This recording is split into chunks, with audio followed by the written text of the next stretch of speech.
member of the New Statesman, supported by the National Landlords Association.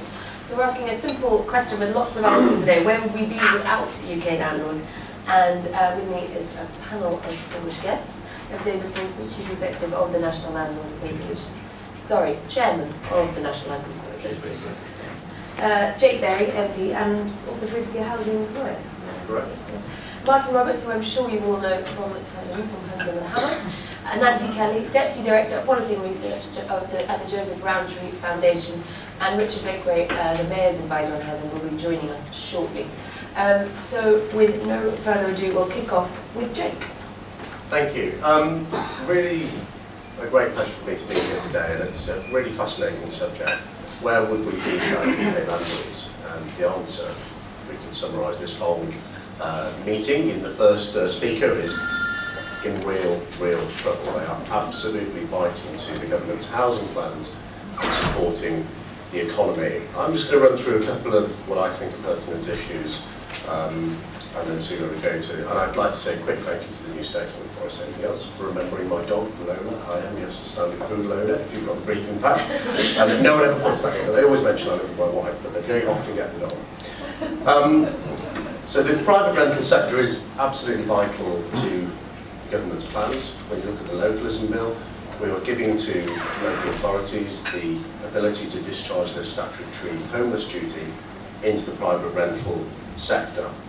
And I think that's going to lead to it expanding. I think there's exciting opportunities for new landlords to team up with local authorities, often in a management agreement with them. There's some local authorities, Dover is taking on private properties and managing them on behalf of the private landlord. And I think we'll see that approach more widely taken when it comes to discharging the homelessness duty. I'm guessing those of you who are in the room who are landlords aren't going to be too happy with the government housing benefit reform package. I think that does present a challenge to the sector. To talk about housing benefit reform, it is £22.5 billion is what the housing benefit cost will be next year. To put that into context, we only spend £9 billion on the police force. So it's a huge bill. And if we hadn't tackled it by the end of this Parliament, it would have been 25 billion, and it is unaffordable. I'm sorry for those of you who have properties who are affected adversely by it, but the government had to get a handle on it, and I'm sure that'll be picked up in questions. I think on the slightly rosier side of the private landlord sector, I'm very pleased that the government is continuing to try and take a light touch regulation approach. I think particularly if we abolish the planning laws in relation to homes involved in occupation, asking local authorities to designate areas where they wanted HMOs to planning, rather than saying the entire country should have HMO licensing. I know, for example, that houses in multiple occupation are not an issue in rural Herefordshire. In the centre of Manchester, where there's a huge student population, it may be slightly more important. I think you've got a good tenure package with your short-term tenancy. I don't believe at the moment the government has any intention of reforming that, although people have talked about it. But I think that's about the right sort of balance of landlords' rights and tenants' rights.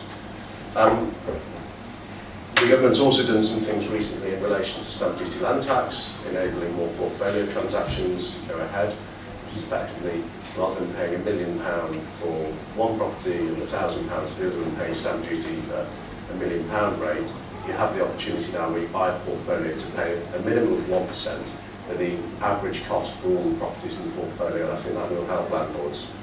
And also the government's highlighted the fact that it's going to change the rules around REITs to hopefully encourage institutional investors into the private landlord market. And I think, although those changes are currently under consultation, I think again that will be very good for the large-scale institutional investor. I think it's important to say that actually most private landlords, although they have a bit of a bad reputation in terms of the public image, and I think that's driven by the media, I don't think it's driven by fact, are extremely professional, they run a proper business, and they really have a good relationship with their tenants.